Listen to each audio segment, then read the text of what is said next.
Welcome home, Raiders! This week, the devs sit down with some of the EU community for some Q&A. Your boost to 90 could also mean a boost to your professions. And want to take your team to the next level? We'll give you some tips on how to do that. This is Convert to Raid, number 129! You're listening to Convert to Raid. Convert to Raid. The podcast for raiders in the world of Warcraft.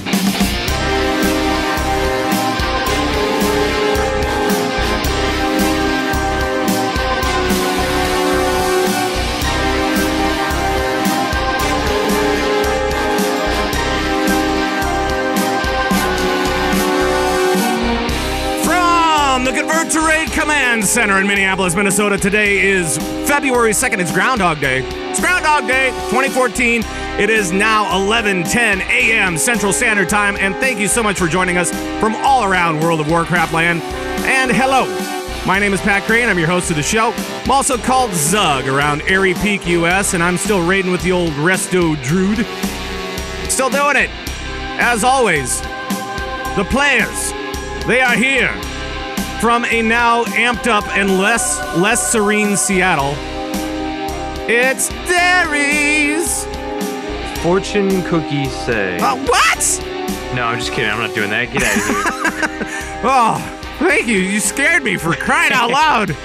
Oh. No Coltrane this week means no fortune cookies. Yeah, that's right. No Coltrane this week. And he is celebrating his anniversary with his lovely wife, and that's awesome. And to help us actually be a legitimate podcast about raiding, we have brought in an expert. We have brought in an expert with us from Midwinter. You know, one of the top guilds in the world. It's Sloot. How you doing, buddy? I'm good. It's good to be back. Just busy painting my nails here. Painting your nails? What the? Saw that. Oh.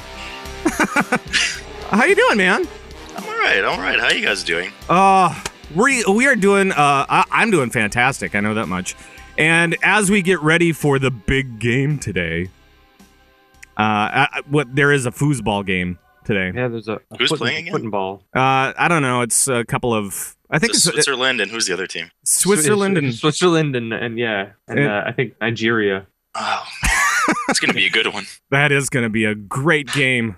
Oh. Neutral territory in Mexico, right? The two states that have legalized marijuana are both. Yeah, Super. Yeah. It's the smokable, right? I don't know. Anywho, so let's chat a little bit. Slute, let's chat with you real quick because people want to get to know you a little bit more on this show. I know you've been on here before. And that was when I was young and reckless. That's right. It was a long time ago. And I met you at BlizzCon very briefly. And then you were off running with other heroic raiders to do heroic raiding of Anaheim. Oh, dear. Yep. Sounds about right? I seem to recall that not going very well. Which, are you talking about the Midwinter house or the live race?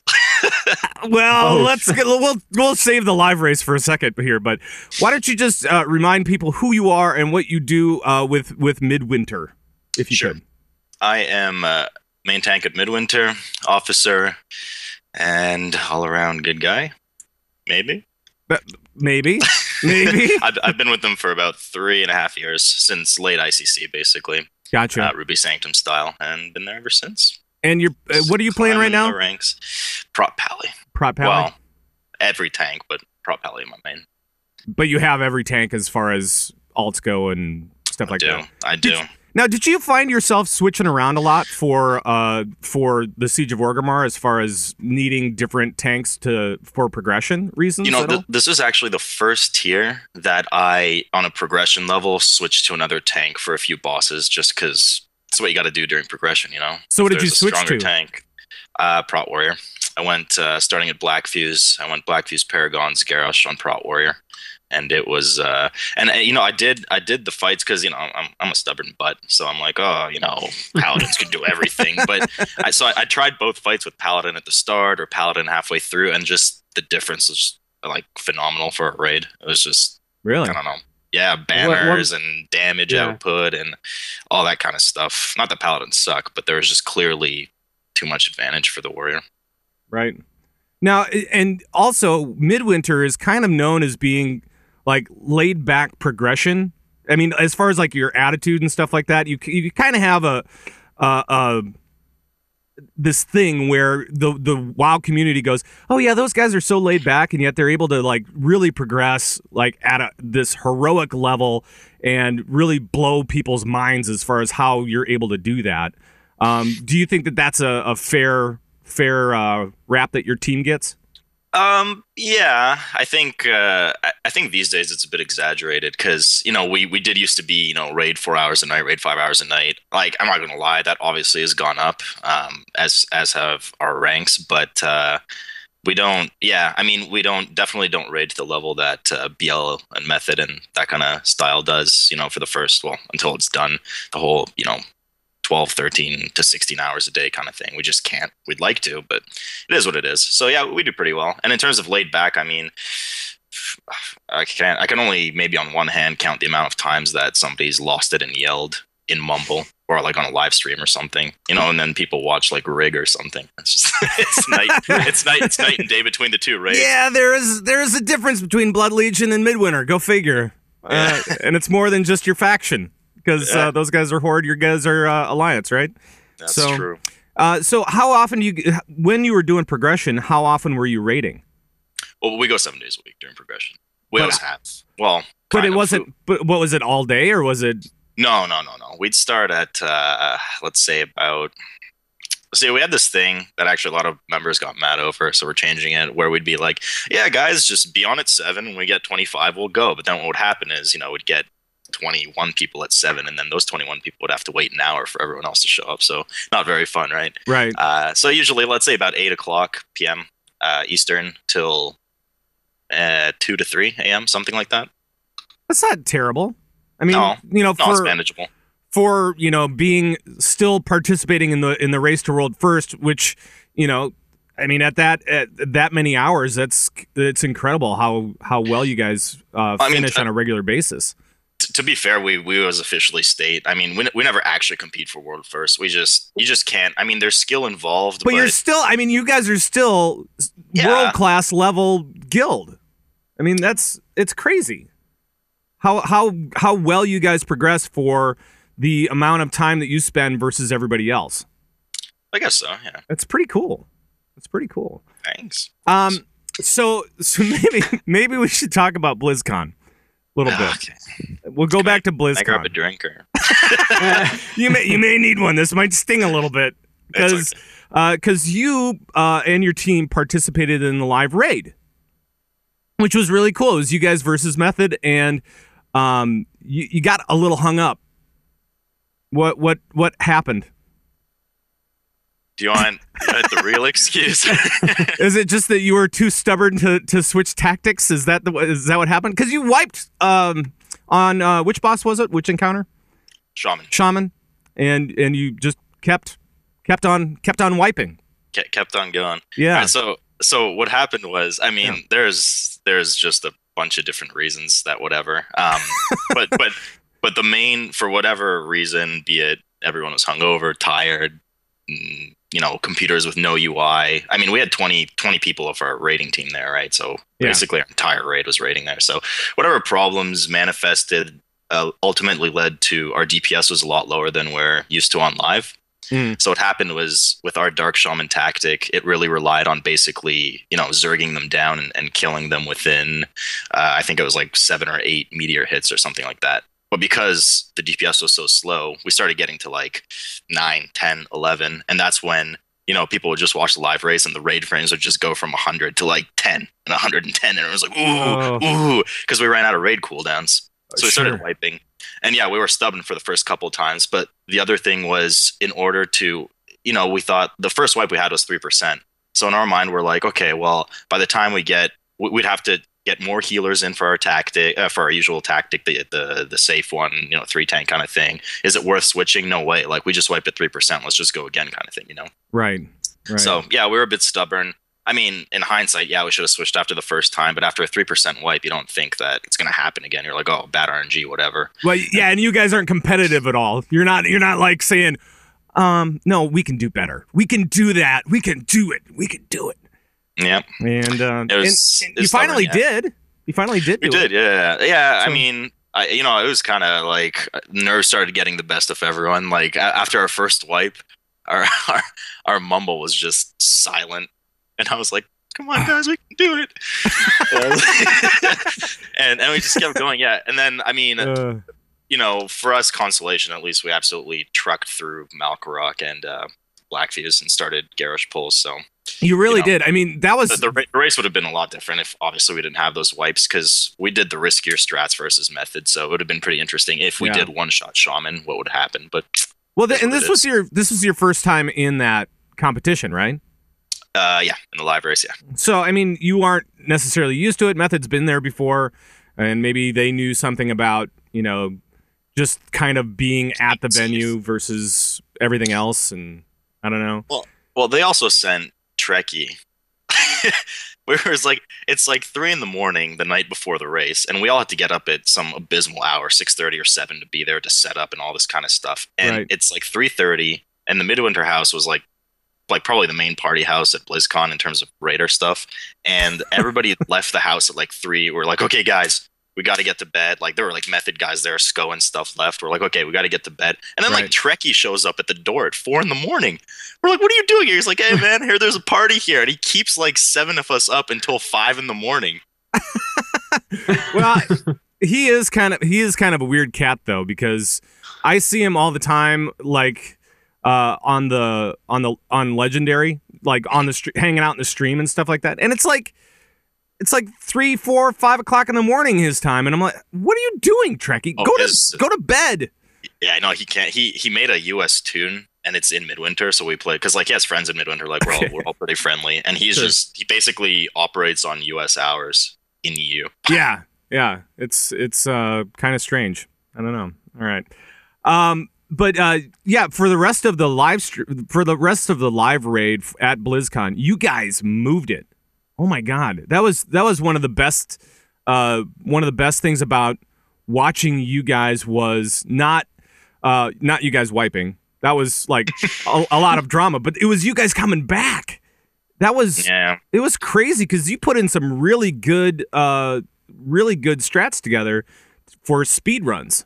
It was great. Yeah, we did. It's just, it's unfortunate. It is what it is, Even if we had wiped on Shaman, let's say once, maybe twice, I mean, it was still, we were pulling Garrosh for our second time by the time Method killed it, so it could have been closer, just for excitement and audience sake. But yeah, what are you going to do?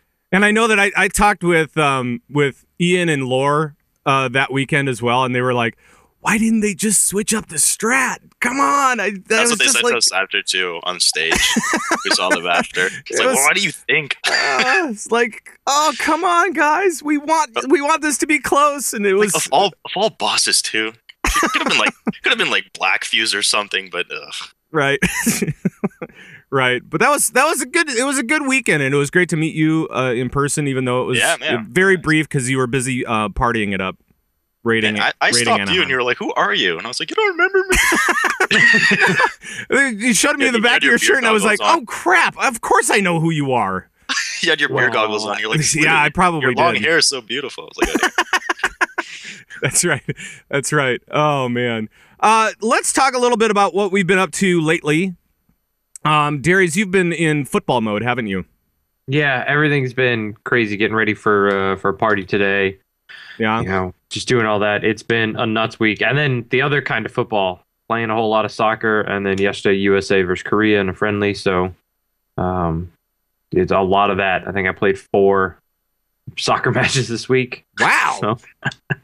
So yeah, I've been busy. So as far as rating, I haven't done a whole lot this week. It's been a slow week, and it's gonna continue to be a slow week because our team is not rating tonight. I know that much. Yeah. We've decided that the big game is going to overtake everything, so we're not going to raid. Everyone else jumped into a few other teams this week, and it happened to fall on days that I was doing something else, so I didn't get in there. I played my Paladin a little bit, but not much.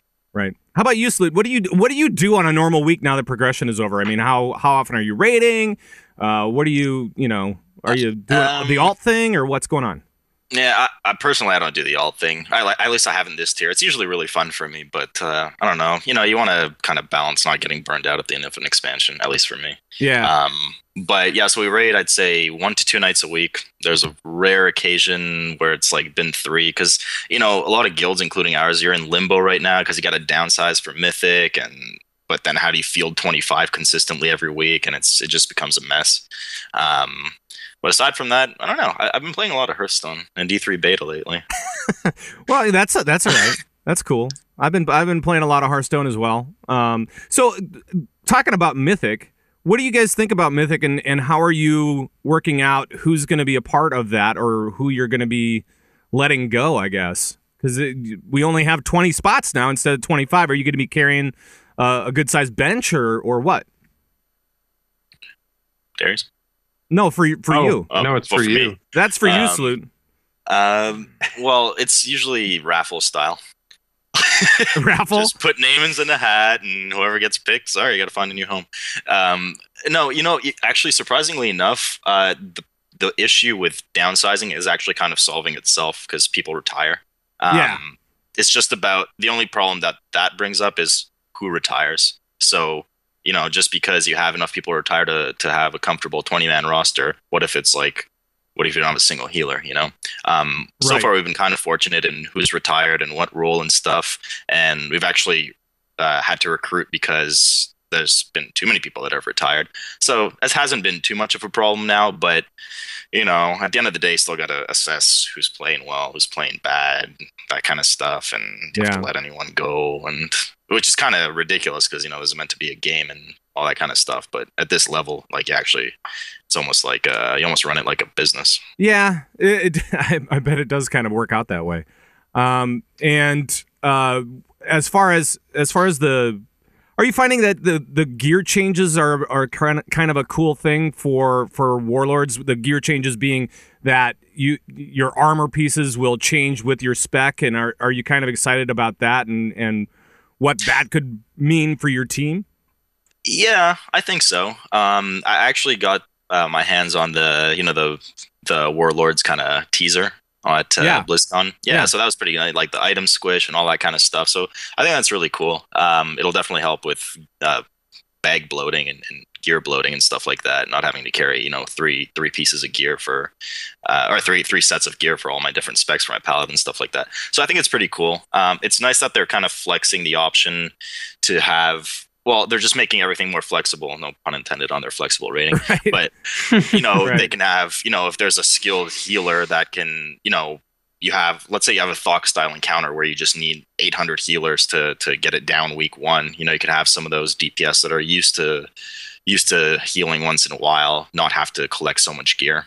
Yeah. So I think it's really good in terms of flexibility. But the other problem, my concern, honestly, is kind of the random gear rolls, like tertiary, secondary stats kind of thing. Because you got some potentially pretty overpowered stuff on there, like run speed. Yeah. Well, I mean, but the deal with that whole thing with the tertiary specs, we're talking about the tertiary specs that they kind of have let go, released, I guess, with run speed and with like cleave and stuff like that, right? Mm-hmm. Yeah, exactly. But the rarity, from my understanding, the rarity is going to be so it's going to be so low that nobody's really going to be able to build a set. But you're going to really like these small boosts to your run speed and to other little things along the way. Yeah, it's just I don't know. I can't get this potential scenario out of my head that there's just this one super tough boss that no one can beat, and then there's this one guild that magically gets the best stat for that boss, like run speed or something, right. And then they just like boost like 10 world ranks because they're able to kill this boss because that RNG. I really hope that doesn't happen, but I mean, I think you're gonna see. I think Blizzard is saying you're not gonna be able to build sets on this. You're not gonna see it enough, and they're probably talking safely the majority of people, that the other 90%, the people that aren't killing it all week 1, week 2, and then killing it over and over and over again and getting that loot, just RNG getting that loot when no one else is. So you probably will see some team come out of nowhere, or you might see even like a Blood Legion get stuck a boss behind and their tank gets that run speed boost. Or something like that, and then they jump ahead. They basically skip that boss because it made it trivial. Right. It could make things easier, but I think with teams that are killing the bosses so often, you're going to see more of your players carrying this special loot, making things easier. Special loot. Ooh, special loot. I don't know. Did they say what they're going to call it? They called it tertiary stats, right? But like, because we've got there's an official name. For I think it's just we've bonus got Thunderforged, bonus stats or whatever. I don't know. No idea. We should probably move it along though, and because we've got a lot to talk about this week. First of all, we need to take care of a little bit of business because this last week it was weird. We were actually, well, let me put it this way. Blizzard put forth this little article, and it said, "Oh, it's the Blizzard Stream Awards."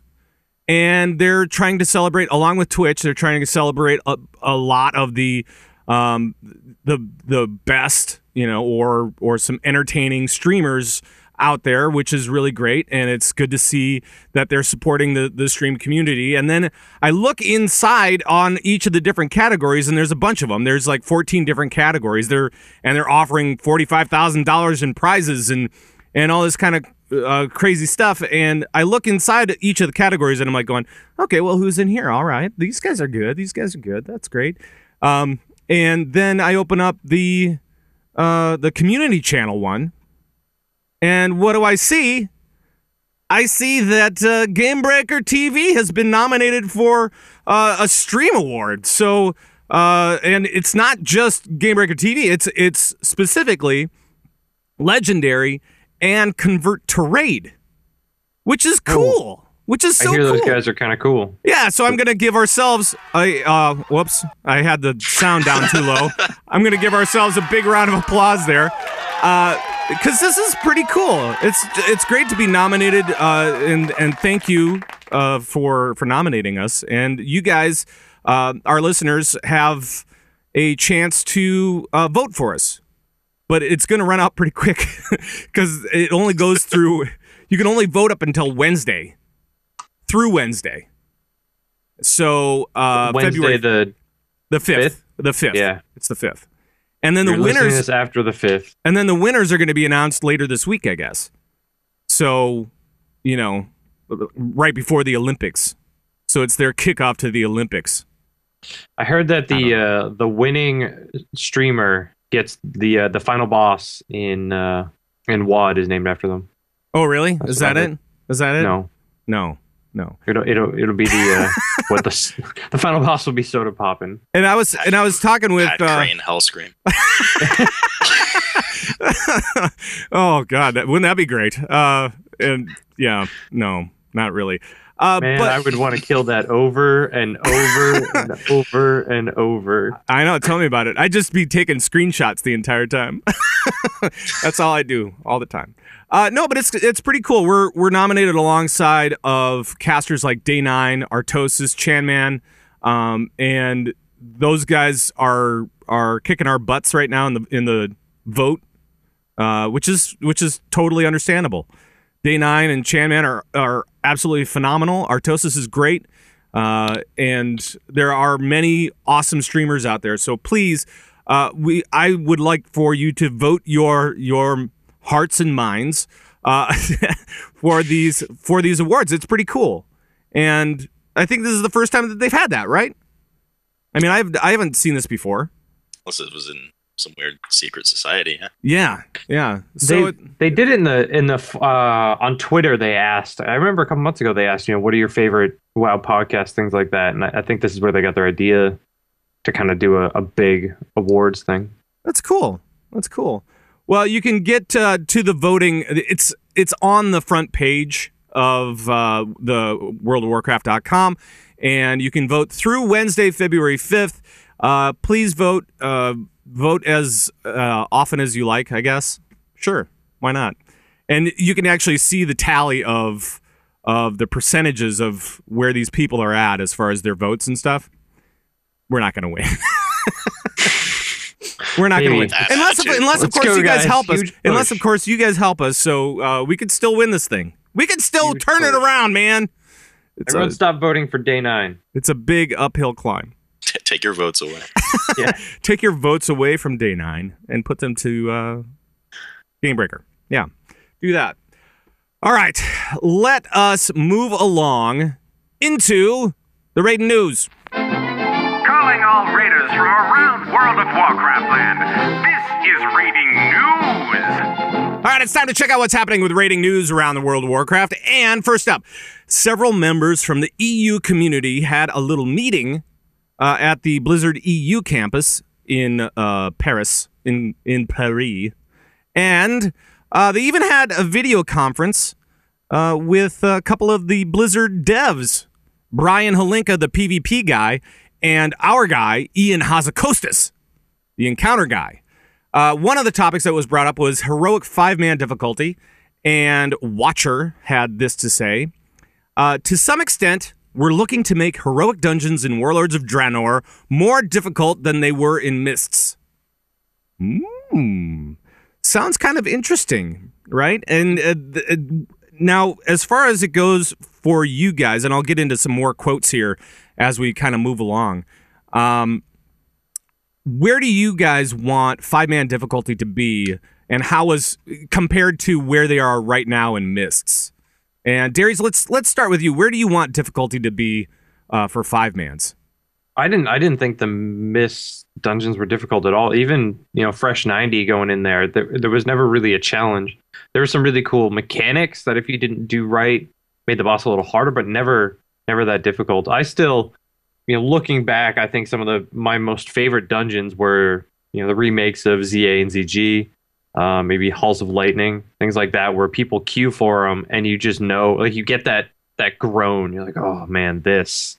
But not to the point where I wanted to quit. It was just, this one's got to be difficult, or if the tank's no good, right? We could be here for a while. I like that challenge. I want the challenge in there, especially with the ZA and ZG where it gave high level gear. I felt like that challenge was justified. So I like that level of difficulty. I don't want them impossible.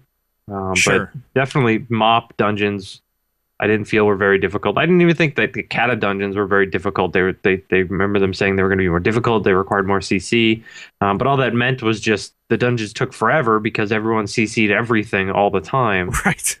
Right. But it wasn't difficult. Yeah, that was always kind of the thing, right? It wasn't that the dungeons were particularly hard. It's just that it was just such a slow pace through there, and you had to be really deliberate. And like some of the bosses were a little tough, but like Grim Batol, where you skip the one dude that you could skip just to save yourself like a half hour of pain, I guess. Now, Slute, how about you? Where do you see difficulty going, or how would you like it to change from where it's at right now in Mist? Do you want to see it go back to, like BC era hard as far as the 5-mans go? Honestly, yeah. I say this all the time. I'm a BC baby, so I love to all of the BC stuff. It's just, but okay, I do understand as well that those dungeons could take hours, and the success of your average pug group in those dungeons was just not realistic. So one solution for that is obviously multiple difficulties, challenge modes, whatever. Mm-hmm. But I don't know, when you have a heroic dungeon that just ends up being round up all the trash before a boss, AoE it all down, do the boss, rinse, repeat 2-3 times the dungeon. It's just kind of boring. There's nothing there. Right. It's like Derry said, like, I don't know. Yeah, there's a cool mechanic here and there. Maybe you'll die the first time you don't do it properly. Like, oh, okay, that actually matters. I'll adapt. There you go. Kill the boss. Oh, there's another like 14 hours of trash. JK, I'll just round it all up, AoE it down. Yeah. Like, you shouldn't be able to do that. You should be punished for having to do that kind of stuff. But you also, I guess, don't want the extreme where you're CCing for hours and hours and you end up CCing everything in the pack and you don't actually pull anything for 10 minutes and you're like, why is everything CC'd? And then you yell at each other. Right. That's always nice, right? So Ian went on to say that these dungeons will not they are not going to be as they were in BC, but they're going to have a more quote unquote robust tier of normal dungeons at max level for people who just want to, just kind of casually queue up and get some loot, not as much challenge. So it sounds like what they're doing is they're kind of making heroics an actual difficulty level again, because they took it away from Mist. That was always kind of one of the things that I think that all of us missed out on, was that they didn't make any differentiation between heroic 90 dungeon versus a normal. There was no normal. It was just, oh, you're 90. Okay. Yeah. So now it sounds like they're going back to difficulty levels. And they've added a new difficulty level for raiding, essentially, with Mythic, and having LFR flex, or LFR normal, heroic, and now Mythic. So it sounds like they're really trying to reach a much wider audience here. Would you say that that's correct, Dairies? Yeah, the thing that worries me about this, though, especially where they say they want to possibly add gear to challenge modes, is because he says the reasoning here is they want to offer some more options for gear for people that don't want to run LFR. And just all these changes they keep making, I just get this feeling like they're saying, we don't want LFR in our game.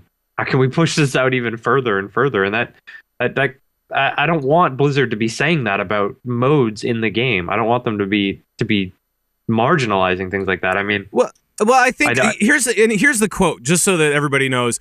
The quote is, "We're actually exploring the possibility of having challenge modes, as well as the speed component, also offer a chance at some gear rewards, LFR quality perhaps. So someone who doesn't want to do LFR can do some hard content with friends and get epics that way." So they're giving options to people as far as their playstyle allows. Because I'll be honest, I have not played LFR since 5.4 dropped. Since Siege of Orgrimmar, since we've had flex mode, I have not had to do LFR, and so I just don't do LFR. I go into flex. I don't go into LFR because I don't find that experience to be consistently enjoyable. I'll say it that way. It seems like Blizzard agrees with you on that, though. Right. But they're the way they're talking about Warlords and LFR and all these different changes is like, yeah, we agree with you. Nobody likes LFR, but we're just gonna kind of change everything around it. And that it doesn't seem like something I would want a company that's designing content for me doing. I want them to fix LFR or get rid of it, not kind of change everything around it and hope that LFR changes itself. I think the big problem is that that LFR really does play a large part in the way that casual players enjoy the game, or how they play the game. They're like, I want to see end content, but I don't have time to do a team. I don't really, I can't do flex for whatever reason it is. And so LFR does fill a niche for a lot of people still. And I mean, I understand that. It's just, I feel like they're not addressing the issue that LFR is broken. There's something fundamentally wrong there that people aren't enjoying. So let's fix that. Well, then think about other rewards. The problem is that what ends up happening, and I think they are doing that, by making LFR into quote unquote tourist mode. That's not me. That was Ghostcrawler, right? Because it's not. No. Well, you're a heroic raider, so people are wiping that still on bosses. No, I believe it. I've been in groups that wipe too. I just saw in chat. It helps if it's true though. If you go with a small handful of friends, even a couple of people, it makes the world of difference. Oh, absolutely. That knowledge. So, but at the end of the day, I don't know. See, my other problem with it is, people want to experience content quick. They want to see what the end game stuff is. But is it also proper that, Blizzard works months and months and months to get this storyline together, this new cool raid, all these new boss mechanics, and then somebody can just come in and, do it in an afternoon? Well, and just reopen their account, pay the $15, see all of the content that Blizzard has worked for the past 5 months or whatever, and then be like, oh, that was cool, canceling sub again. But would you not agree that raiding content is some of the coolest content in game? Oh no, I agree. So, it's just, I don't know. Is that rewarding for you to be able to just see everything in 2 hours? Exactly, and I think that one of the problems is that they've always had this issue with how do we balance LFR so that everybody can get everything out of it. And so it's always had like boss mechanics to keep people in, you know, normal and heroic teams a little bit more engaged. And then it has, but easy enough for the mix of casual folks that you get in those LFRs to help, to help them through it. It's not so tough that they're going to totally wipe, as long as we have this balance between normal and heroic players and these casual players, right? But the problem with flex mode is that everybody who is doing normals and heroics went, you know what? I'd rather do flex mode. I don't want to do LFR because this actually has, you know, the regular mechanics, and it provides me a little bit more of a challenge, a little bit better loot, you know, all this kind of stuff, fun with friends, and that has filled another niche, and that left LFR with mainly casual folks. I mean, maybe the changes they are making now, and then they wiped. That was the problem, because they didn't have that mix of heroic and normal team members. Go ahead, Dairies. Sorry. Yeah, I was just gonna say maybe these changes, adding LFR quality to challenge modes, you know, changing the way flex, normal, heroic works, making harder dungeons, all these different things. Maybe this is their way of fixing LFR. They move the people that are there for one reason, not just to see the content, but maybe for gear, or, you know, they're more hardcore than everyone else and they're just looking to level an alt. You know, moving them out of LFR, maybe that does fix LFR. Maybe it becomes you get everyone that's there for the same reason and of the same mindset. Maybe that does fix it. You know, so maybe I'm wrong here. Yeah, but okay. The way I see it, the biggest problem is that they, as poor or as great as the model is for LFR, and if they offer LFR style loot through other means, it's still, and they take LFR out, it's going to cause the problem that, okay, so how do all these casuals then see the raid content and see the game, you know? So they kind of need this wide array of difficulties, otherwise they're going to lose out, you know, on, because that was part of the reason LFR was introduced in the first place. Right. People couldn't see content. It was too, barriers to entry, gear, time, all that kind of stuff, group organization, whatever. And that's what LFR solved. Yep. So I don't think they're ever going to get rid of it. Maybe they don't like their model completely, but they can't get rid of it because it'll just cause more problems. Yeah, and you know, it's not really an issue to take out raid mechanics and to drop down difficulty. I mean, not as big of a deal anyway, than building that stuff. Once you've built it, it's easy to just say no. No, we're going to deny that. We're going to deny this, and we're going to drop down health and stuff like that. Yes, it's a little bit of work, but it's not like it's that much work compared to building it. Yeah. But yeah, I mean, and it's kind of nice to get back on the topic here as far as the 5-mans go. It's kind of nice that they're building in an actual difficulty increase and building the difficulty back, I guess.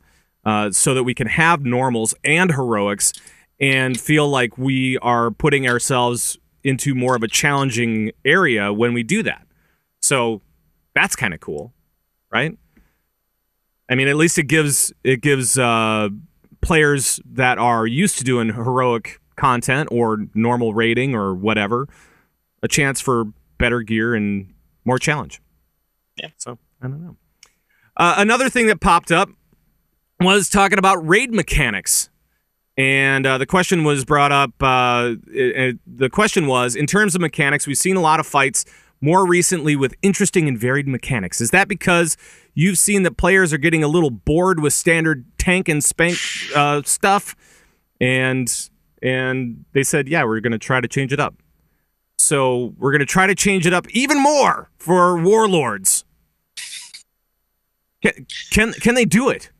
I mean, we've been rating this content for 8-9 years, something. So not me, you guys. I'm a Wrath kid, so you know I came in a little late to the game. Long enough. But can they change it up? Can they? Do you think that there's still room to find new mechanics? Slute, let's start with you.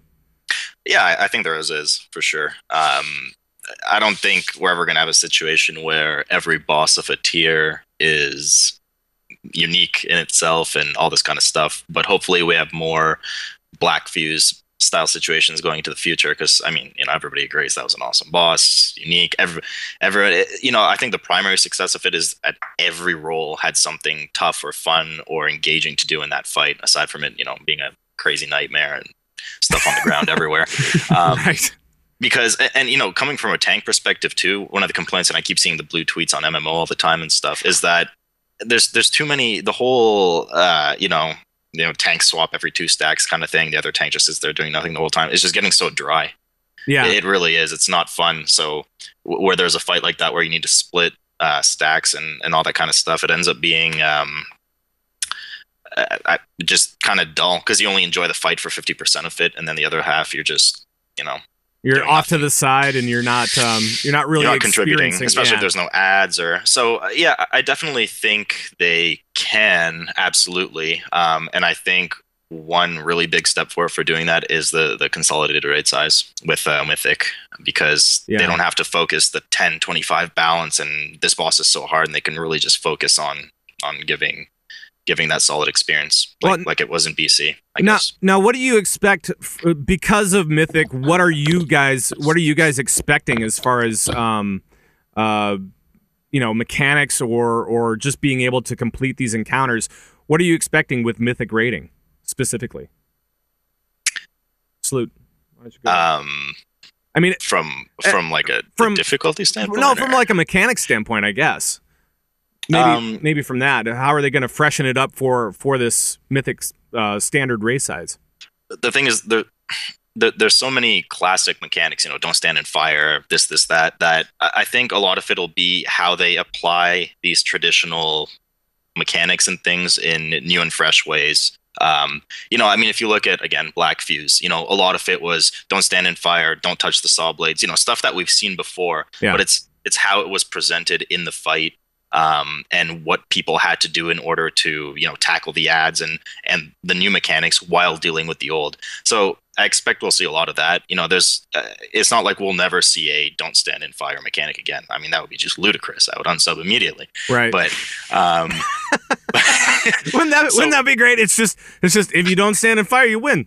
All right, cool, awesome. See, what they're gonna throw something like no more stand in fire, and now it'll be like don't stand in frost, and every boss will have some kind of frost damage or something. So I think predominantly it'll just be a bunch of the old mixed in clever ways for unique boss mechanics. So that's what I'm hoping for, at least. And maybe we will see a boss or two in there that is just completely blows you away in terms of brand new mechanics and all that. Right on. Darius, how about you? I agree with Slute on the whole the tanking where you got tank swap where you've got 2 or 3 stacks of a debuff.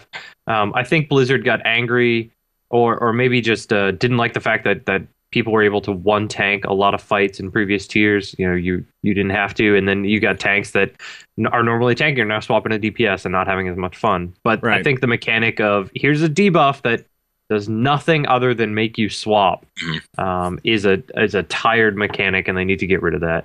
Yeah, and they might be able to now that and the gear changes opens it up, right? So I mean, we can maybe see some 1 tank fights or maybe some 3 tank fights, or even who knows what else can happen. But I'd rather see that. I'd rather see them go the other way. I don't as a healer or as a tank, I don't find 1 tank fights all that interesting. But I also don't find it interesting when I'm not doing anything for 50% of the fight. I'd love to see mechanics where you've got 2 tanks doing 2 different things or 2 different mechanics or something like that. The entire time, or 3 tanks or 4 tanks, something like that. But a 1 tank fight is just as boring as not tanking for 50% of the time. Or like a Beth Talak, Garajal type of thing where you do upstairs, downstairs, or yeah. There's so many ways they can do 2 tank things, even if it's just there's ads and then there's the boss and you got to swap around. Once in a while that's cool too, but just like Darius said, it's just not clever. I don't know.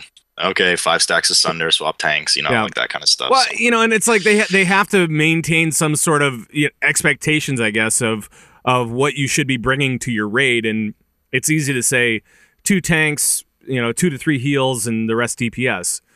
For a 10-man or whatever. Yeah. And so it's just kind of, I think they got trapped into that mentality, and they were trying to break out of it. They did a little bit this time around with healing. Where they kind of broke out and they said, okay, no, really, a lot of the fights you're going to need 2 heals, but for some of them you're going to want 3, like Malkarak, right? Yeah, but I mean that's always been like that. Where some fights you 2 heal, sometimes you have to have someone do a 3rd healer, or 2 really good healers for 10 man. But I think that going the Mythic route and having it stuck at 20 just means that they can then be hard on those lines. Which is really good. But right. As far as them coming up with new content, I mean, for the last 8 or 9 years, they've been coming up with new content. And aside from a few tiers, it's all felt new and interesting. So I have no doubt that the next expansion, they'll come up with something new, especially knowing that they're locked into 20 players. Right. I think we'll see for the first rating tier, they might go a bit too far and a bit too crazy. Kind of like a kid with a new toy. They're like, yes, it's only 20 people. They Let's never go do nuts. that. What are you talking about? They never swing like a pendulum ever on anything. They never. We're gonna know. see some boss in there where you have to have every class represented, and you're Or just you gonna wipe have, instantly. yeah, and at one point in the fight, you're gonna have every class having to click something or use some spell or something like that. Or you just wipe instantly. We're gonna see something just crazy like that. I hope so. At least at the Mythic level, that'll be fun. Right. I mean, Lord knows we haven't had anything as difficult and exciting as Unique since Dragon Soul. Those were the days. I was trying so hard not to say it, but he did it.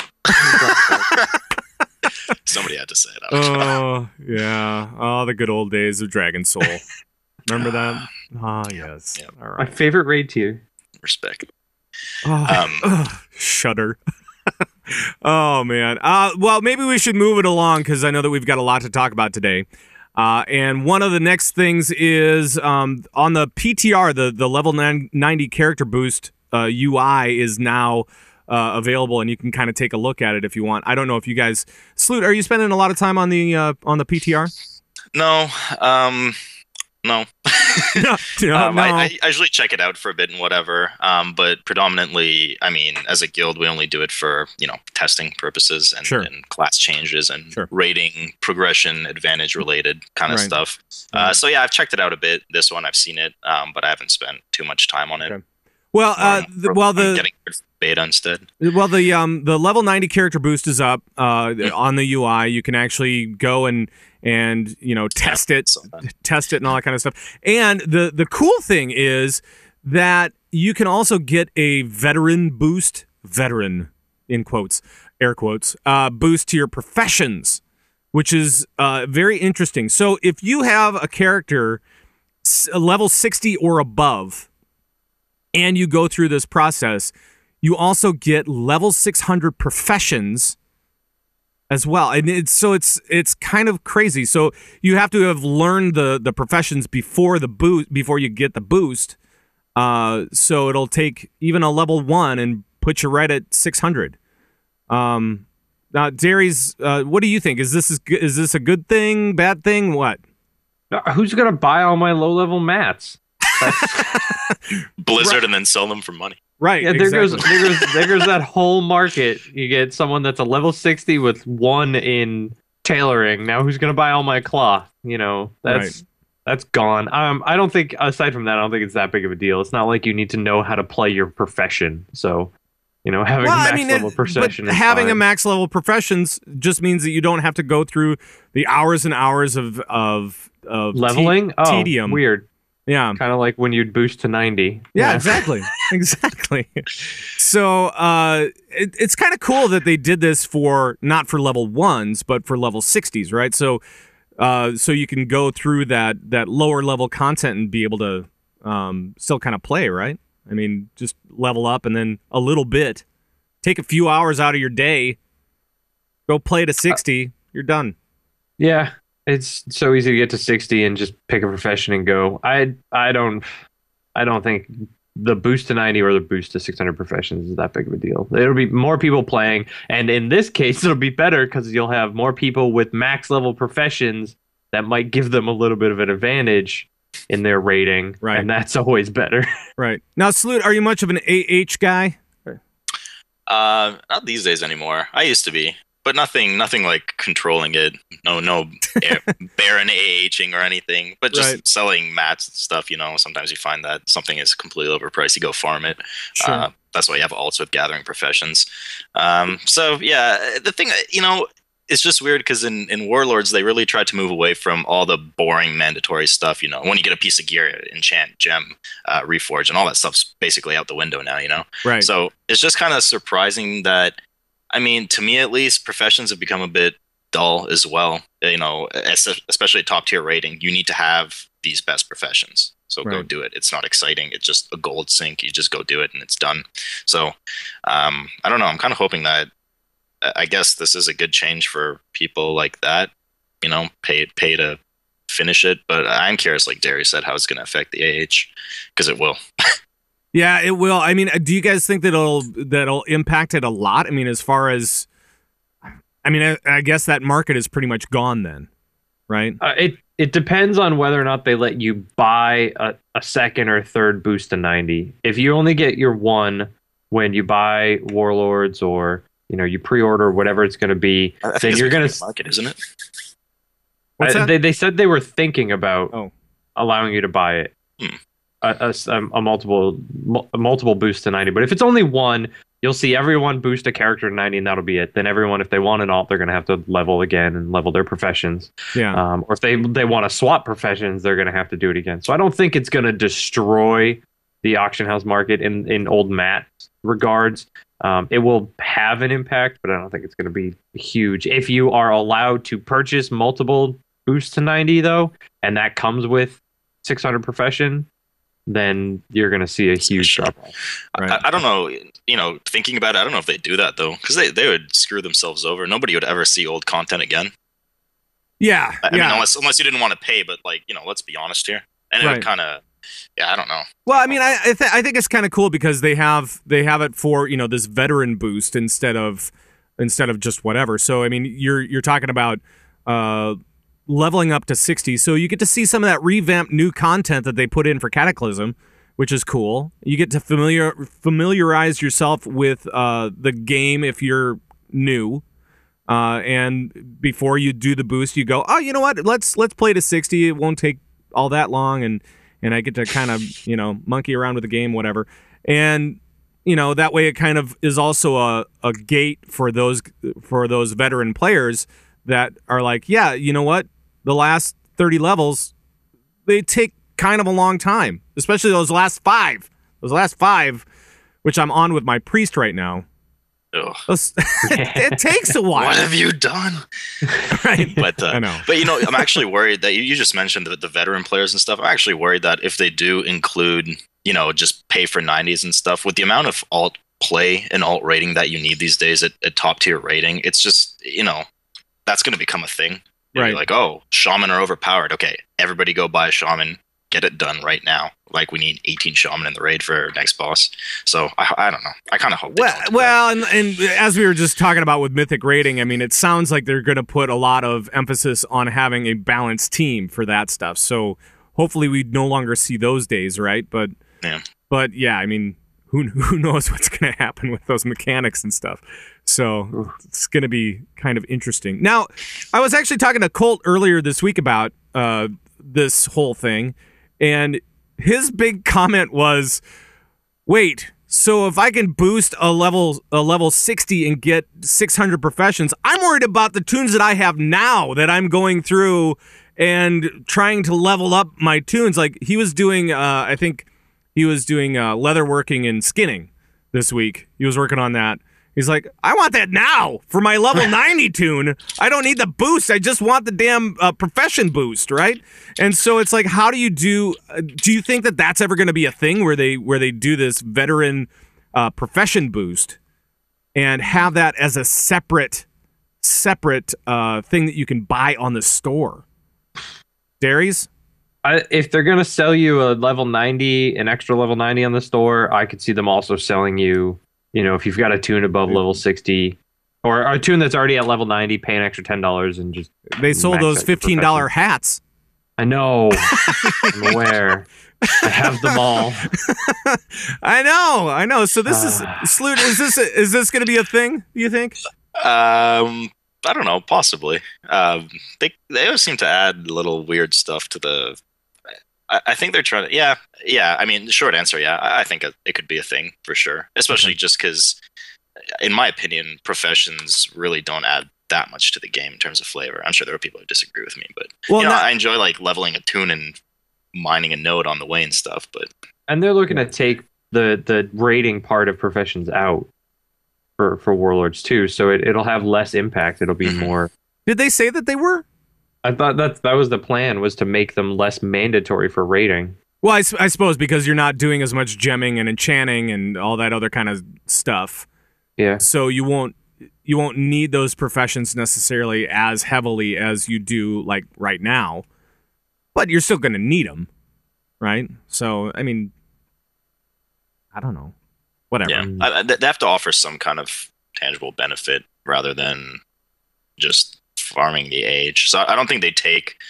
They just may be less profound, like rocket boots for engineering and stuff that could help a lot on some fights. They'll probably just be little passive stats. Rocket boots help on every fight, unless they don't fire correctly, and you get blasted up to the ceiling.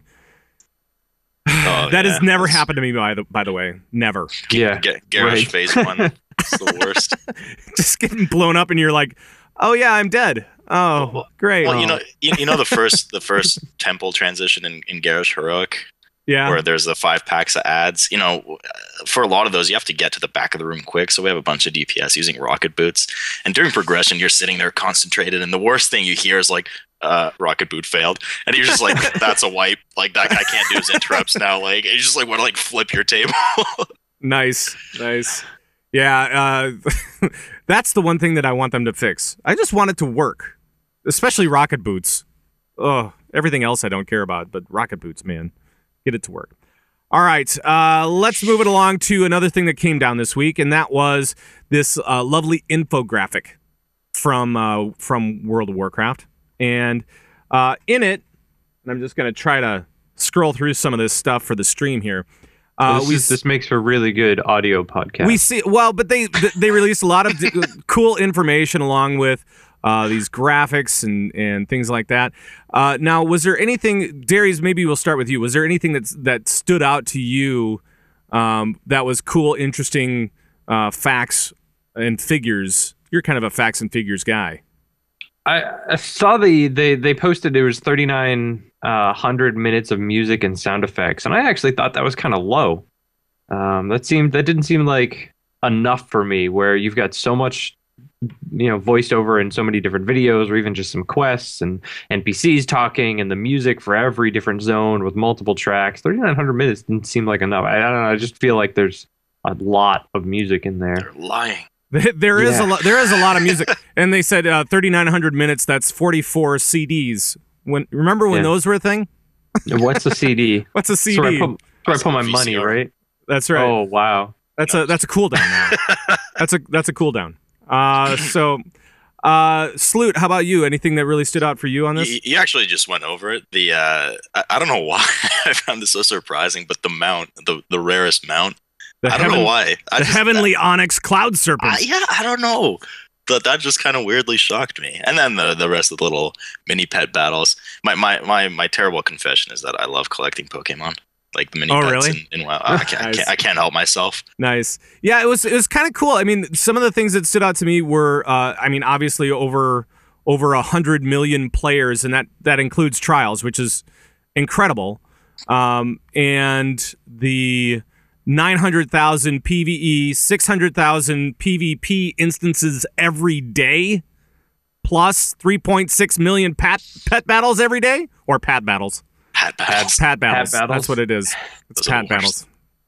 My stupid mouth. All right, but I mean that's like really very cool stuff, and especially like we were just talking about the AH, 2.8 million daily trades on the auction house, which is 2 times that of eBay on Cyber Monday. Of 2009, which I thought was a little weird. Let's pick a date 4 years ago. Well, that's probably when they had a figure, No, but it's let's pick Cyber something Monday. else then. Cyber Monday. It's like the busiest day of the year, right? But it's eBay too. Who uses eBay anymore? Yeah. Well, this is 2009. uses That's the why WoW maybe that's why it's 2009. Back in 2009, everybody used eBay Oh, You can get anything on the WoW Age these days. That's why eBay's going down. because you can get it on the WoW AH. Yeah. They also did say 52% alliance, which is the fact that Blizzard created this infographic and they point out that 52% of the players are alliance is undeniable proof that Blizzard likes the alliance more than the Horde. Yeah. Yeah. Exactly. Undeniable. What are you kidding me?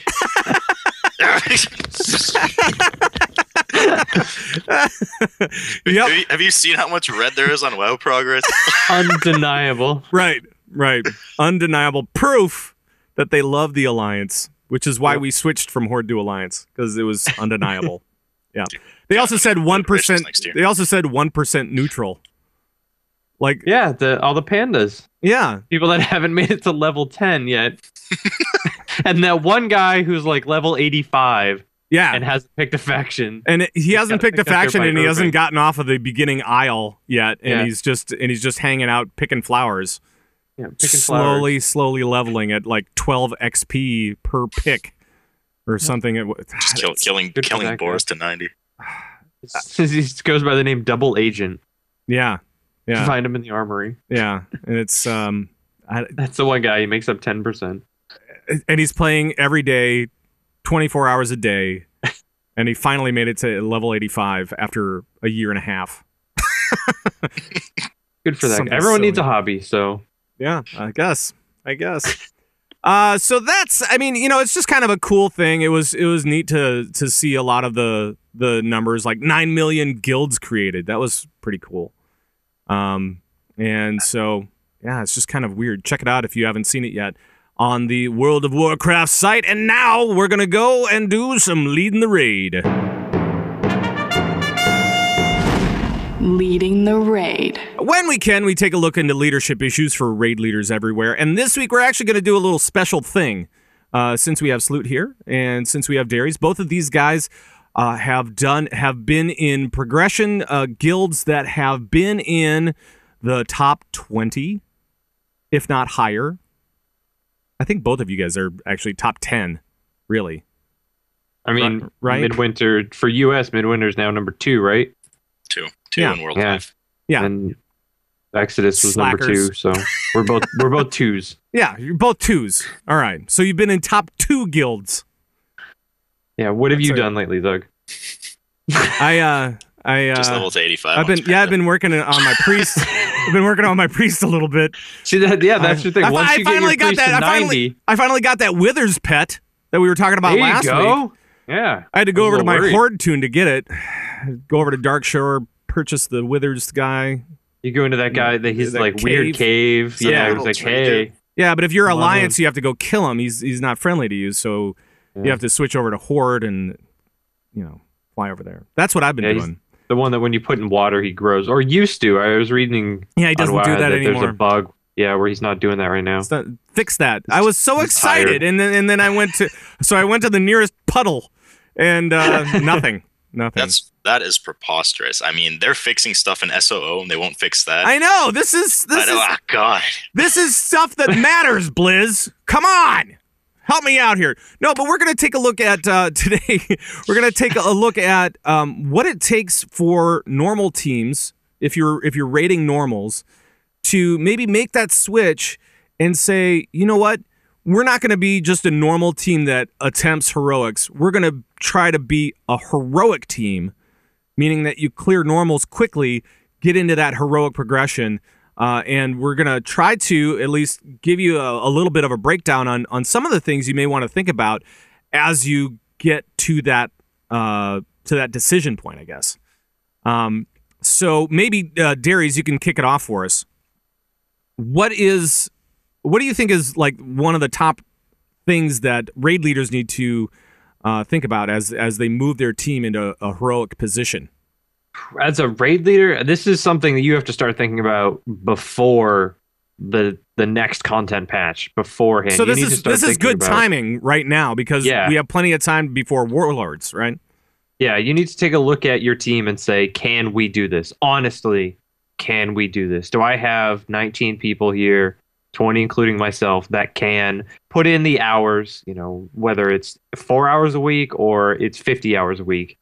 Do I have 20 people that are committed to those hours 100%? Or do I have maybe 4 or 5 people that are a little bit more casual? They're not going to like the push. They're not as consistent, things like that. You need to be brutally honest with yourself, and say, do I have the team to do this? And then look at yourself and say, do I want to lead that? Do I have the commitment, the dedication, and then the ability to lead a team into that, to be able to tell people that, we need to be doing better, or single people out and say that, this needs to happen because 19 people are doing it and you're not. Sure. These are things that you need to be honest with yourself about. And I think it happens a lot where raid leaders aren't. They kind of look at it and they're like, yeah, we could probably do it. I don't know. Right. And they start doing it and everything just falls apart quickly. And that actually brings up a good question, and maybe Slute, you can answer this one. As far as it goes, from raid leaders being able to analyze themselves when they are thinking about this, what kind of dedication are we looking at for heroic progression teams, or those teams that want to get into heroic progression? What kind of dedication, what kind of things should raider leaders look at themselves about, I guess? What does it take? Honestly, for starters, time. It's a huge time dump, and from what I've seen over the years, it's most successful. I think that one of the most the successful raid leaders that I've seen are able to kind of be stern with their leading and say, this is my decision, this is final, but then also they can take criticism if they're wrong. And a lot of raid leaders can't do that. They're stubborn in their ways. They think what they do is right, and ultimately it makes the raid suffer. So, and then one other thing is that, like, being a raid leader is, it's a title, but oftentimes it's collaborative work that all the officers and even the entire guild puts together strats and troubleshooting and problem solving, and it's really just the raid leader that kind of brings it all together and calls it out and makes suggestions. So the main thing that honestly that I think is required is just a time dump and dedication to how much you're willing to rip logs apart from other guilds, or even do you know people in higher guilds that have killed this boss? A lot of it is politics, in terms of kind of learning what goes on with the boss and calling it out, and then the rest of it is just personality. Are you a stubborn guy or girl? Can you listen to criticism, but not get overpowered by everybody arguing about this and that, and then lose yourself, and then the raid doesn't go anywhere? So, right. Yeah. Right. I don't know. Well, and I guess a lot of the time is spent just kind of preparing and getting organized and all this kind of stuff. Dairies, what kind of preparedness are we looking at for strats? I mean, as far as who needs to do what, how many people are you going to rely on for strat advice, and who's going to break that down for you, and blah blah blah? I mean, is it a team effort, really? Yeah, if you're the raid leader, you should expect all of your raiders to be watching videos, to be reading forums, to be doing something, if not for the general overall strat for what they're going to do. As a healer, you need to know what you're getting into, not just blindly charge into a fight. You need to have done the PTR testing. You need to have looked over your videos from the PTR testing. You need to, understand all the mechanics, have read the, not only the journals, but looked at your logs from the PTR. You need to know, again, from a healer's perspective, where's the tank going to take the most damage? Why is he taking the most damage? Things like that. But as a raid leader, you're looking at everything. You're looking at other videos people have done, and people have looked at the PTR. You're looking at their videos. You're checking other forums. You're talking to people, like Slute said. You're talking to other raid leaders. Whatever you can get out of people. But it's again, like you said, it's a huge time commitment. For every hour you put into raid, you're probably putting the same amount of hours into just research and theory crafting and reading and scouring over logs and things like that. So much of what happens in these races is outside of the game. Wow. Yeah, there's the one thing I didn't say and Darius just touched on is honestly one of the main things you need is global knowledge of roles, classes, even down to abilities that perhaps would break a fight and help a lot, stuff like that. And like he said, that takes a long time because nobody knows every spell for every class for everything, you know. So you rely on you rely, you know, if I was raid leading, I wouldn't know that, you know, like mage, arcane orb, or whatever is like super overpowered on this mechanic of the fight could make it easier. So that's why you rely on your members and people to step up and be like, hey, guess what I found, kind of thing. Now, from an organizational standpoint, I guess you need to do things a lot differently than a casual team or a normal team does, and especially as we look at now Mythic rating, I guess that we're going to be talking about for Warlords, how to prepare for that. We're going to need probably some strong team leaders and some other folks that will know more about that stuff, like what you were saying, Slute. Whether it's DPS roles, tanking roles, maybe a healing leader, or you know, just a couple. Who knows?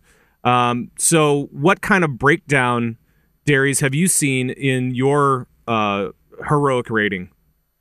I mean, you need people to delegate to. You need, as a raid leader, you need to be able to say, okay, you are my healing guy. You know, in a fight that requires intensive healing, you are the person that's going to put all that together. You know, you're the one that's going to coordinate cooldowns and know what everyone can do. So like Slute was saying, as a raid leader, you're not going to know what every button does, but as, say, the healing officer, you should know what all of your healers' buttons do. You should know what every healing class can do and is capable of doing. That's your job, and you probably have one for tanks and one for DPS, probably one for range, one for melee, something like that. But outside of that, outside the game, you're probably going to need a numbers guy, like, you know, like you like to say I am, someone that gets World of Logs, gets Warcraft logs, gets those things to the point that is almost insanity, and can look at those things and look through everything and say, wow, this, you know, looking back at this attempt on this, someone, you know, cast this spell and on this mob, it just did something completely game breaking. You know, we need to continue to do that kind of stuff. I mean, just the most inane fine detail that you need someone that can look over those things and pull it apart. Right. But as a raid leader, especially when it comes to Mythic and you're going to have 20 people or currently with 25, you need to delegate. You can't do it all yourself. Right. And you need the roles. And Slute, how many different leaders do you have in any given raid, I guess, as you're going through progression? What are you looking at for breakdown? It's kind of like Darius said. I mean, you know, let's say I was raid leading, and all I see is the foot of some massive boss in front of me. You know, I can say, oh, you know, that group 1, 2, 3 need to go or something. But at the end of the day, I can't see what's happening behind me. So you rely on some kind of ranged or some kind of healer to be able to call out, you know, that there's like a meteor landing or something like that, pop a raid cooldown. So the way I've always seen it in raiding and from a personal standpoint too, there's always been kind of somewhat of a leadership role in every raid role. So, you know, someone for tanking, someone for range DPS, and then somebody for healing. Melee kind of on and off. I say that actually are technically our raid leaders in melee, but it's just melee kind of suffer from the same issues as tanking. You don't really see the play field. It's called boss butt. It's boss, you know, yeah. Boss butt. I got in the way. Boss other butt. You got. I'm not going to go there. I'm going to stay away from obvious jokes because they will get me in trouble. Slute never got hosted again. Right. So, but you break it down so that how many different leaders do you have? You have somebody in the back just calling stuff out. Yeah, it depends on the fight. I mean, sure. Personally, we have basically a healing lead that is basically responsible for the raid cooldowns. You know, then we have me blurting out obscenities all the time, and then we have Roids dealing with kind of the range stuff. So that's what's kind of been going on at raid. Okay. We try to obviously keep chatter to a minimum because it's annoying when one person calls it out, and we also try to not, even within the leading roles, we try not to step on each other's toes, you know, because it's irritating for me to have to call something out as Roy's is trying to call something out, as you, for our healing lead, is trying to, you know, yell for, you know, Aura Mastery or DSAC or something. Yeah. So you just gotta, I don't know. So I'd say 2, 3, and anywhere from 1 to 3 And then, on any given fight. and then do you have like a team of numbers guys, or are you all numbers guys and you're like working the logs afterwards? We definitely have a couple people, one who stands out a lot as the logs guy and the numbers guy, and he loves doing that kind of stuff. But from a global perspective, what did this boss do? Numbers, like, look, interesting mechanic here kind of thing. But it's expected kind of, at least I think it is. I should probably look over this with our members. It's kind of expected that everybody in the raid not only knows their own class inside and out, but it's starting to be classes within that role too. So I expect myself that I know every single tanking class. I'd expect that the mages know how to play warlocks, or know at least how warlocks work, and moonkins and stuff a big like assumption. Don't let Coltrane hear you on that one. Don't let Colt hear you. So yeah, so everybody is numbers within their own role or class, but we definitely have a couple of guys that kind of look at the big picture too. And there always has to be someone like that. If they wouldn't do it, somebody else would, because it's important. You need to do it. Right. Necessary, yeah. Right. Just like you said. You definitely need a numbers guy. You definitely need to know more classes. The more classes, the better. Because we've seen, and obviously with Mythic rating, and we've talked about this with the idea. I think is going to be that they're going to be balancing out teams a little bit more. There's not going to be any more class stacking, but that doesn't mean that you're not going to want to know these different things just in case. I don't buy that at all. Sorry. You don't buy it? The class stacking, no way. I don't buy it. There's always going to be a fight where like warlock ports are OP and you need like 10 warlocks, or like AoE grip from DKs makes the fight 100 times easier. Yeah, okay. Don't get me wrong. That they will make every fight will be able to be done without class stacking, but at the top world progression level, you're going to cheese it as much as you can. Yeah. Mages on Will of the Emperor. Wait. You guys cheese it? You guys cheese? No, I don't believe that. I want this stricken from the record. Right. Guys are cutting corners? Is that it? The only way you'd ever get rid of that is to make everyone have the same abilities, and that's never going to happen. No, yeah, of course not.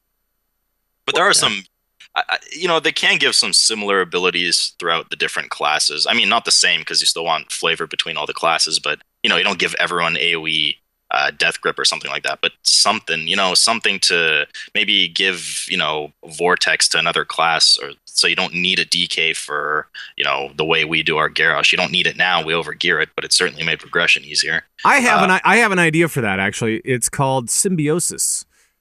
That's only one. This is my idea anyway. It's my idea for a new thing called symbiosis. Wouldn't that be cool? But then you have to class tag druids for that. Yeah, it's all just class. There's no winning. That's right. That's funny. Now, is there anything else? Let's talk about player performance, because that's kind of another big thing when you're talking about moving from a normal team that tries heroics into a heroic or mythic team for Warlords. So, what can you say about player performance and responsibility? What do we need to make sure that all team members need to know going into this? And Dairies, let's start with you. I think this goes back to the first thing that I said as a raid leader, and you're being able to be honest. If a player is not performing, you need to be honest about that. Not I like this guy, but he's doing 50% less DPS than everyone else. That's not going to help you. Being a nice guy is great, but that's not going to help you kill a boss. So you need to be honest about that. You need to be honest with them and say, you are not cutting it. What can you do to fix it? And, maybe it's something as simple as, talking to another, if it's a mage, talking to another mage that's doing really well, saying, what are you doing differently here? And just communicating. And that goes with player responsibility. If you know that you're not doing well, figure out why, because it's you've got the same gear as the other mage, you've got the same buttons, so you're not pushing them in the same order. Something's wrong there. Look at logs, ask him, look at forums, things like that, figure out what's going on. But with any group activity, player responsibility is paramount. You have to be responsible for yourself beyond anything else. Well, and it's not just about knowing your class either. It's about movement. It's about everything within the encounter, and really knowing strats and all that kind of stuff. Wouldn't you say, Slute? Yeah, I completely agree. And the problem with what Darius said is people are stubborn. People take some kind of personal offense when you try to give them constructive criticism, especially at top levels. You know, you see someone suffering and it's like, hey, like, what's going on? I noticed. And they're like, yo, screw you, man. I know how to play my class. Don't tell me to play my class. It's like, well, it's my class too. So it's just people, that's just it. People don't want to hear that they're doing something wrong or that, you know, they're holding back the raid a bit. And then on the flip side of it is just like you mentioned, the raid leaders, it's like I said earlier, it's almost like running it like a business. So raid leaders are too shy, too nice guy to do anything about it. Oh, this is my friend. Oh, this is my girlfriend or boyfriend, all this kind of stuff. I don't want to cause drama. But at the end of the day, if you don't do that, you're going to end up getting kind of cancerous players in the guild. Even if it's not performance based, just attitude based, you know, people can just, right. You got to get rid of that right away. There does seem to be a lot tougher line when you're talking about being a raid leader in a heroic or now mythic team. You have to be you have to check your emotion at the door, I guess. And yeah, and that's why people criticize, you know, the way Rig does stuff, for instance, but it's effective because he can be the hard ass when he needs to be the hard ass and say, you're not doing this well, fix it. Right. And, you know, and then it's still your responsibility to say, well, how can you fix it? You know, go talk to the other person in this raid that's playing the same class as you, see what you can do, learn how to pop your cooldowns properly at the proper part of the fight. And, you know, if people don't do that, then they're kind of beyond saving. They shouldn't be in your raid team. Yeah. Kind of thing. So. And it is almost kind of like, you have the ability to save your spot in this raid, but at the same time, if you don't step up soon, you're going to be out. Exactly. You just have to. You don't have time to you know, you don't bring players into top end guilds that have no experience, whatever, and train them from the ground up. You expect that people have been in that or somewhat similar environment before. Right. And if they're not used to it for whatever rules, you know, one of the problems we're having a lot of time is the introduction of alts to top end raiding, which is becoming mandatory now. Yeah. And nobody wants to. It's another huge time dump, and people don't want to do it, but you got to do it because you got to funnel gear. I wish they'd fix that, but right. Yeah. Right. Darius, anything else that you want to say about player responsibility or anything that we've touched on so far? I'm kind of thinking that we should probably end up wrapping this up, but what else do we need to consider, especially from raid leaders? What do raid leaders need to consider before, as they think about this process? I'd say, and I've touched on this many times on this show, you need to know as a raid leader and as a raider when you are pushing heroic raiding, and I'm not talking teams that are just now getting into heroics that have pushed through normals 15, 20 times and are over gearing heroics and things like that. I'm talking teams that are looking to make a push to server first or things like that. But you need to understand and accept that you are going to wipe, and you are going to wipe a lot. Yeah, I see it so many times where people get angry, or they write into the show, or they send me a Twitter message or something. They say, "We wiped 10 times in this boss. What are we doing wrong?" But nothing. It's heroics. It's supposed to be hard. It's called raiding. I mean, raiding a big part of raiding on any given night is going to be wiping to bosses and to failing mechanics and you know, your player responsibility kind of goes out of whack and stuff like that. But it's not how you fail, it's how you bounce back from that. Yeah, there's a reason that Midwinter has to raid, you know, 7 or 8 hours a night. It's not because they like getting a boss to 1% and wiping. You know. wait. You don't like that? You don't like wiping at 1%? Oh, we had so many of those. That's true. Well, I mean, like, for example, do you remember how many attempts it took for heroic Garrosh? How many attempts? 230 something, 220 something. I was gonna say only 2 attempts. That's wild. You guys are good. But 200 from Blizzard. But 200 plus attempts, and so when you're taking a look at how you guys do things, you wipe a lot. Yeah, and we have to. How much of that is like experimental? I mean, because I know that you guys are cutting edge, so you're developing strats, right? Yeah. For the most part, and so you have to like attempt, like, say, okay, this is the one that we're going to wipe on a bunch, so let's just try to pick apart some of these mechanics? And is that one of those things that you do? Yeah, and sometimes it's kind of by accident too. You'll be doing what you think is the proper way to do the fight, and then halfway through, somebody's like, "Hey, man, look what just happened!" And then you honestly, we've revamped an entire strat because of that, and it's been the right way. And I think one of the bosses that showed that most was Paragons, choosing the right order at the beginning and learning why. Because in your mind, we must have sat down for I don't know how many hours, been like, well, we could kill this boss first because then you don't have to deal with this mechanic. And it was just a nightmare. And I know we suffered a lot on it, and I think BL was a bit slow on it too. But Mythic got it so quick because they got off the bat the right order, or what was the right order at the time. Right. So yeah, you spend a ton of time wiping. A lot of it's experimental, but a lot of it is also just dodo birding.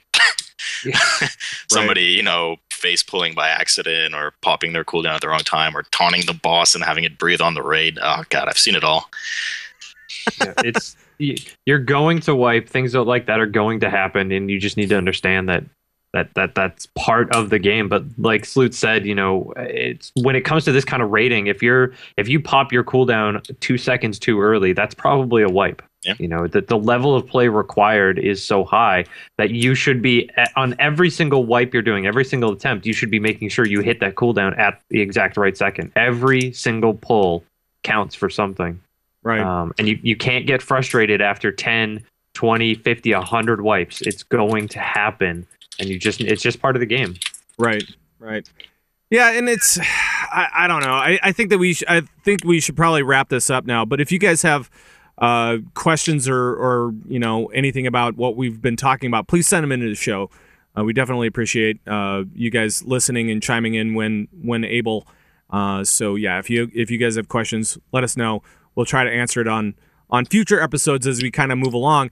And this is kind of one of those times. It's kind of a nice time to really think critically about where you're at right now in raiding and where you want to be moving into Warlords.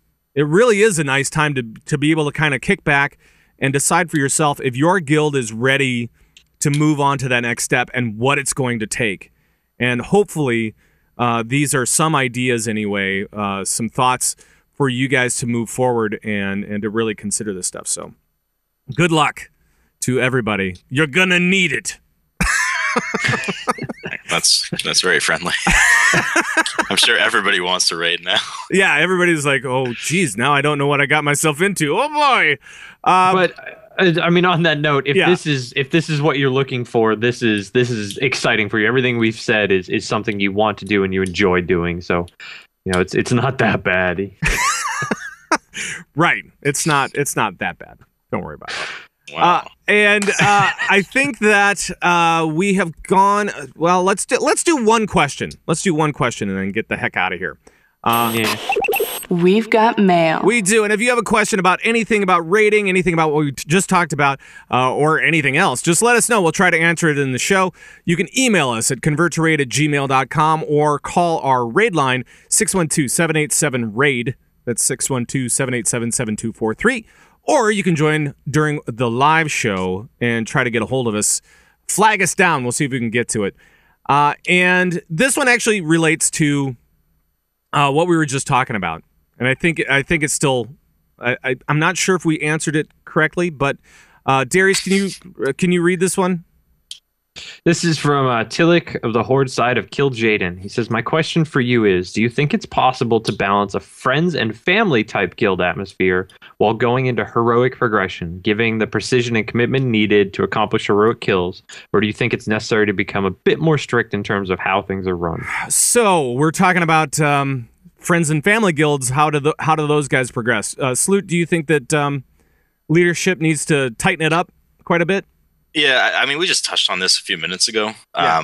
One of the big problems is if you can't give hard love, then it could be a problem. Unless magically all the players are exceptional and you don't need that kind of stuff. But it's kind of hard if you can't put your foot down on who's holding the raid back, who's screwing up the boss, all that kind of stuff, and you just kind of let it keep happening. I personally think it's pretty detrimental to your progression. Right. Darius? I completely agree. If you can't take that hardline stance and be the bad guy, then you're not gonna have fun. You could still have fun and be a heroic progression guild. Rumor is Midwinter has fun from time to time, but just from time to time though. That's it. But you need to be able to say this isn't working. Let's fix what's not working here, and sometimes that is removing a player. And that's hard to balance, if not impossible, between a friends and family type guild where you're just looking to have fun only. Right. I think one of the big things is that expectations are much different. If you're moving into heroics, expectations are going to be a lot higher. And I think that everybody needs to know that going in. And it's not. And you can say, you know what? I love you guys. You're great. But it's if something is not working, if something is not clicking, either we need to be able to remove players or we just need to stop. Because it's not going to be, at some point, it's not going to be fun anymore if you're not progressing or not feeling like you're learning the encounter better or whatever it is. If you just kind of stop because of the same person or because of similar circumstances happening over and over and over again, it's not going to be much fun if you don't learn from it and don't get over it. Can you imagine if you took family members out and then there's like a family dinner next weekend or something? Right. They're all just like looking at each other across the table. Going out to so you cut me last week, didn't you, Billy? Oh, Billy, how's that food taste, Billy? Oh man. All right. Let's get out of here. But before we do, we need to give a shout out to our listeners that recently gave us a 5-star review on iTunes. Dairies, who do we got this week? We have Namkel, Nihilist, Zoopally, Mason Steel, Mayamop, and Panda. And always thank you guys for all the great comments, thumbs ups, shares, etc. from the YouTube videos that we do that are up on our site and on Gamebreaker TV as well. And again, Stream Awards, the Blizzard Stream Awards are this week, so please vote. We of course would love for you to vote for us, but we understand that there are a lot of great streamers out there.